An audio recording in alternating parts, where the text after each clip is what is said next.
মহাষ্টমী সন্ধ্যের জনজোয়ার নয়, এই ছবি 25শে ডিসেম্বরের পার্ক স্ট্রিটের। কিন্তু 31শে ডিসেম্বর রাতে এমন ছবির পুনরাবৃত্তি আর চাইছেন না কলকাতা পুলিশের উচ্চপদস্থ কর্তারা। ইতিমধ্যে পুলিশ কমিশনারকে একথা জানিয়েছেন তারা। মুখ্যমন্ত্রী মমতা বন্দ্যোপাধ্যায় নির্দেশ দেন, বড়দিনে বিকেল 4টে থেকে রাত 1টা পর্যন্ত পার্ক স্ট্রিটে চলবে না কোনো গাড়ি। সেই নির্দেশ মেনে পার্ক স্ট্রিটের মূল রাস্তা খুলে দেওয়া হয় সাধারণের জন্য। ফলে পার্ক স্ট্রিটের রাজপথ পরিণত হয় জনপথে। আর এই ভিড় সামলাতে গিয়ে যাবতীয় হিসেব গুলিয়ে ফেলেন পুলিশ কর্তারা। পুরনো অভিজ্ঞতায় তারা দেখেছেন বড়দিনের সন্ধ্যায় 25 থেকে 30 হাজার মানুষের ভিড় সামলাতে হতো তাদের। কিন্তু এবার পুরো হিসেব পাল্টে গিয়েছে বলে দাবি পুলিশের। হিসেব অনুযায়ী এবার বড়দিনের সন্ধ্যায় পার্ক স্ট্রিটের রাস্তাতেই ভিড় জমিয়েছিলেন প্রায় 2.5 থেকে 3 লক্ষ মানুষ।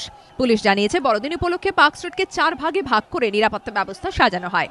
তাতেও ভিড় সামলাতে গিয়ে কার্যত নাকানি চোবানি খেতে হয়েছে পদস্থ কর্তাদের। তাদের একাংশের আশঙ্কা, রাস্তার মাঝে কোনো দুর্ঘটনা ঘটলে তা ভিড় এড়িয়ে সামলানো মুশকিল হতো।